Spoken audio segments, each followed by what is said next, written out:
बावल से विधानसभा चुनाव लड़ने के लिए कांग्रेस उम्मीदवारों की सूची में आज एक नाम और जुड़ गया, जब बिजली बोर्ड से रिटायर्ड नांगल तेजू निवासी एसडीओ वेद प्रकाश बावलिया ने जयपुर दिल्ली राष्ट्रीय राजमार्ग स्थित अर्बन किंग होटल पर एक पत्रकार वार्ता कर अपनी दावेदारी जताई। हम आपको बता दें, वेद प्रकाश बावलिया ने 1996 में बिजली विभाग से त्याग पत्र देकर ताऊ देवीलाल के आशीर्वाद से समता पार्टी से चुनाव लड़ा था। वह तीसरे नंबर पर रहे। तत्पश्चात उन्होंने फिर से अपनी ड्यूटी ज्वाइन कर ली।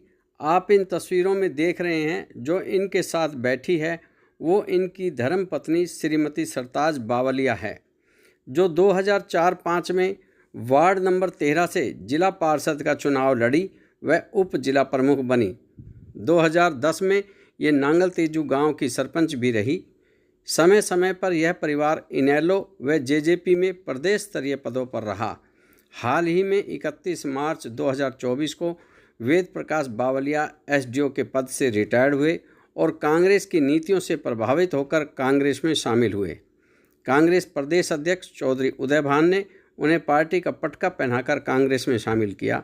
वेद प्रकाश बावलिया के साथ विजय शर्मा सरपंच रघुनाथपुरा, अजीत सिंह सरपंच चिराड़ा, राम सिंह नंबरदार नांगल तेजू, मुकेश चौहान चिराड़ा, राम निवास रिटायर्ड इंजीनियर रेवाड़ी, शिव प्रसाद रिटायर्ड थानेदार, कृष्ण कुमार जाटव बोलनी, अजीत सिंह लोधाना, भान सिंह खोरी, एडवोकेट रमेश चंद बावलिया, एडवोकेट्स सरिता बावलिया समेत अनेक गणमान्य लोग उपस्थित रहे। सब लोगों के साथ मुखातिब होने का कारण सबसे पहले मैं बताना चाहता हूँ कि मैं बावल विधानसभा क्षेत्र से गांव नांगल तेजू का स्थायी सदस्य हूँ, निवासी हूँ, रह रहा हूँ। हाल ही 31/5/2024 को बिजली विभाग से एसडीओ के पद से रिटायर आया हूँ।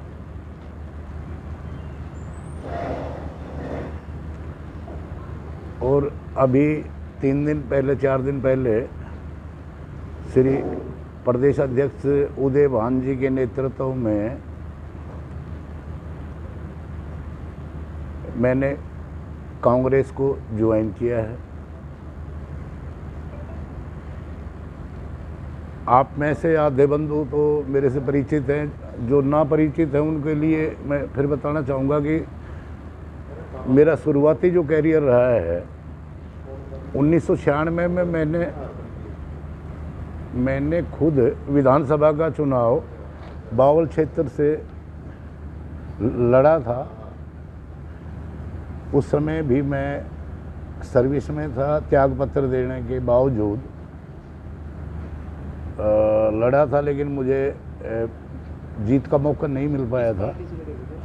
उस समय समता पार्टी होती थी, समता का चुनाव चिन्ह था। बाकी ताऊ देवीलाल जी के और ओम प्रकाश जी चौटाला जी के सानिध्य में लड़ा था 1996 में।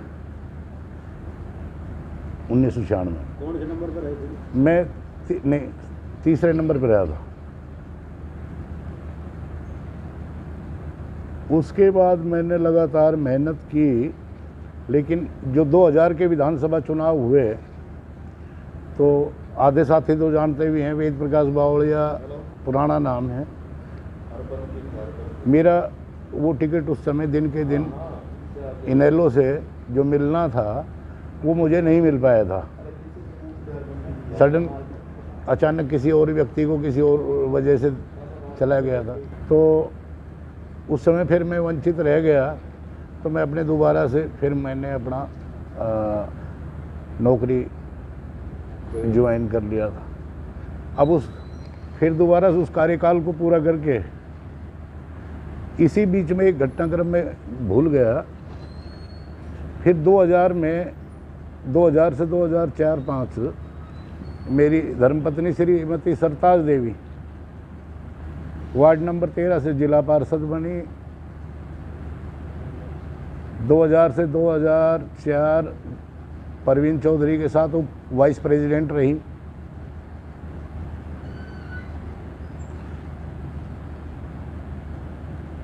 उसके बाद 2010 से 2015 ग्राम पंचायत नांगल तेजू की सरपंच रही हैं और विभिन्न समय पे पार्टी में भी, इनेलो में, जेजेपी में भी समयानुसार प्रदेश में पद रहा है। अब हमने दोबारा से अपने उस समाज सेवा लगाओ जो भी उसमें दोबारा से पदार्पण करके हम आपके साथ या अपने लोगों के साथ मिलजुल कर फिर काम करना चाह रहे हैं। उसके लिए हमने कांग्रेस के मंच को चुना है और जहाँ भी रहे हैं वहाँ कर्मठ कार्यकर्ता बन के रहे हैं और कर्मठता से ही प्रधान जी उदयभान जी के नेतृत्व में मिल के काम करेंगे, पार्टी को मजबूती देंगे। और जहाँ तक आने वाले चुनाव भी हैं, सिर्फ ही हैं, 2-3 महीने बाद हैं, तो उसमें ये भी अनुरोध रहेगा कि भाई हम अपने हलके के प्रतिनिधि हैं, हलके के वो हैं, उस हिसाब से हम अपना अधिकार मांगने का भी रखेंगे कि भी हमें पार्टी से ये बेसिक छोटी सी अर्ज आप लोगों के सामने थी जिसके लिए मैंने आप सबको आमंत्रित किया था। अब अन्य कोई अगर ऐसा है जी, विचारधारा की बात है। पार्टियां पहले भी मान लो जिस पार्टी में मैं रहा हूँ, जिनके साथ मैंने काम किया, उनकी सोच भी धरातल के साथ जुड़ी हुई थी, आम जनमानस के साथ जुड़ी हुई थी, तो मैं उनके को भी वो चाह रहा था। और आज जो देश में प्रदेश में जो चीज़ें देख रहे हैं, हम सभी महसूस भी कर रहे हैं, उन सबको देखते हुए मैंने कांग्रेस को ही आज उसका बेहतर विकल्प समझा। नहीं, ऐसा टिकट से पहले मैंने तो पार्टी को मजबूत करने की बात की है और मैं जहाँ भी रहा हूँ मैंने हमेशा पार्टी के हित में काम किया है। 35 साल कोई एक आज के टाइम में 35 साल तक कोई अपना जहाँ से जीवन शुरू किया है, मैंने अब दूसरी क्लास में हुआ हूँ अमित जी, रिकॉर्ड होगा मेरा। 1986 में मैंने न्याय युद्ध से ताऊ देवलाल जी को ज्वाइन किया था। 91 में वो सत्ता में आए नहीं थे, 96 में आते आते उन्होंने खुद मुझे ही अवसर दिया। उसके 2000 में फिर मुझे अवसर नहीं मिला, तो भी मेरा मन या मेरी विचारधारा नहीं बदली कि मैं उन्हीं के साथ लगातार आज तक बना हुआ था पीछे। तो वही चीज़ पार्टी में टिकट एक होती है, एक को मिलेगी, लेकिन जिसको भी देंगे मजबूती के साथ काम करेंगे, सबके साथ मिलकर काम करेंगे, ना अपना कोई किसी प्रकार का किसी से इस बारे में कोई द्वेष नहीं होगा। अपने हक की बात करना कोई बुरी बात भी नहीं होगी। नहीं, अगर पार्टी किसी और को टिकट देती है तो क्या करेंगे? वही तो मैंने कहा है कि अगर पार्टी अगर किसी को भी टिकट देती है उसके साथ मजबूती से काम करेंगे। मैं देखो, टिकट मिलना ना मिलना, देना ना देना, ये तो पार्टी हाईकमान के अधिकार क्षेत्र की बात है। बाकी जहाँ बावल में अक्सर आप लोग भी देखते हो कि चाहे कोई चंडीगढ़ बैठा है तो कोई नैनीताल बैठा है तो कोई भी जहाँ भी है तो भी चलो बावल। तो हमने ही शुरुआत की थी उस समय भी 87 में हमारा एक उम्मीदवार आया था, वो बाई चांस नहीं बात बनी थी, रामेश्वर दयाल जी, चलो वो रिपीट हो गए 2009 में। I was the second person जो 2002 से आज 24 साल बाद मैंने फिर दोबारा से मान लो अब खाली हूँ तो किसी न किसी रूप में अपने समाज की, अपने लोगों की, अपने क्षेत्र की सेवा करेंगे। टिकट भी दे, हमने सबसे पहले पार्टी को देखना है।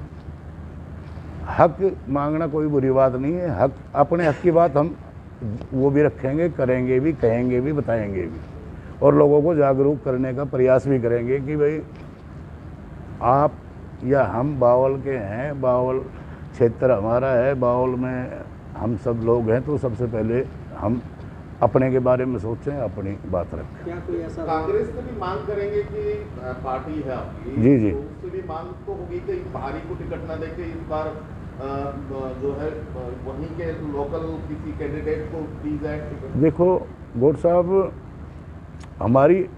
हमारी बात एक होगी कि हम स्थानीय व्यक्ति हैं, बावल हमारा कार्य क्षेत्र है, हमारी कर्म भूमि है, तो बजाय हम किसी के प्रति वो करें, उससे मुझे कोई ज़्यादा सरोकार नहीं होगा। हम अपने तरीके से अपनी बात रखेंगे कि भी हम यहाँ के स्थानीय कार्यकर्ता हैं, स्थानीय वर्कर हैं, हमारी मातृभूमि है, तो हमारा शायद उनसे पहले कुछ ना कुछ हक बनता है। तो जनता की सेवा के लिए अभी क्या कोई रोड मैप बना रखा है आपने कि चुनाव में उतरने से पूर्व ताकि कुछ कर सकें? जी, देखो चुनाव में उतरने से पहले अभी तो मैं 15 दिन आज हुए हैं सेवानिवृत्त हुए, उसके बाद मैंने पार्टी ज्वाइन की है और अब लोगों में जाऊंगा, डोर टू डोर भी जाने की कोशिश करूंगा, और विलेज तो है ही बिफोर इलेक्शन, और हर व्यक्ति को समझाने की, बताने की, जागरूक करने का प्रयास करूंगा कि भी हमने किस दिशा में आगे बढ़ना है। पार्टी के साथ ज़्यादा से ज़्यादा लोगों को जोड़ने का काम करूंगा। एक बात और कर ले जी। बीजेपी के जो कैंडिडेट दो योजना से अपने डॉक्टर बनवारी लाल जी, उनको कहा जाता है कि उन्होंने काफी विकास किया है। जी। पहले तो उसको विकास को किस तरह से देखते हैं?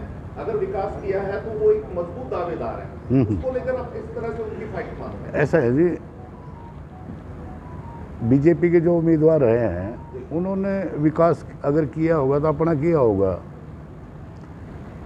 बाकी क्षेत्र में तो मुझे कोई ऐसा कोई बड़ी बात जो हमारे स्थानीय विधायक ने, मंत्री जी ने, कोई ऐसी मेरी उसमें नहीं है। क्योंकि चुनाव हुआ है लोकसभा का, जी, लोकसभा के चुनाव में जो राष्ट्रपति हैं कांग्रेस पार्टी के प्रत्याशी हैं, आपने भी राजनीतिक विकल्प के रूप में चुना है, जी, जी। तो कहाँ मानते हैं कांग्रेस के जो उम्मीदवार के तौर पे आपकी अपनी की जीत को? कांग्रेस के उम्मीदवार के रूप में